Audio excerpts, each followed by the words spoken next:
Dovoľte mi teraz využiť túto mimoriadnu chvíľu, túto príležitosť, aby som povedal zo pár slov, a to sú takéto.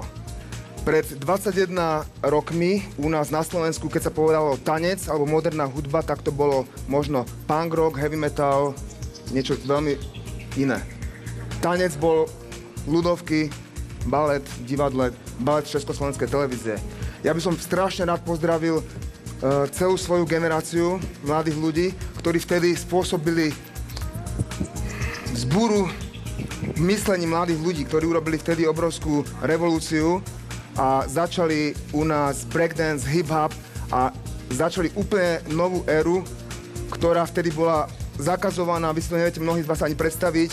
Bolo to pretlačanie niečo úplne nového, čo išlo zo západu, čo nebolo povolené.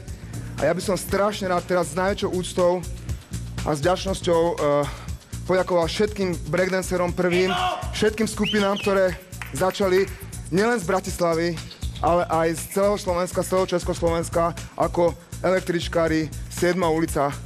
Teraz tu mám mojich kolegov, ktorí reprezentujú úplne prvú skupinu, ktorá bola v Československu.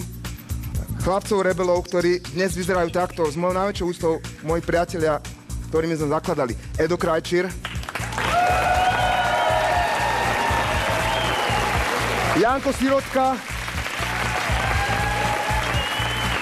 Vlado Hušťava, Duško Chrťan,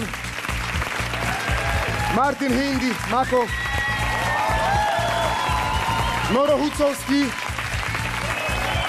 a veľmi rýchlo musím spomenúť mnoho ďalších ako Braňo Kalický, Braňo Astaloš, Karol Zajac, Ivo Ladižinský, Žalúď a všetci strašne veľa ľudí, ktorých strašne milujem a ktorým ďakujem za to, že ja tu dnes stojím a že ste všetci vy tu.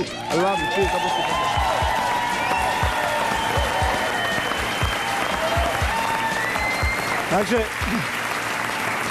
dobre,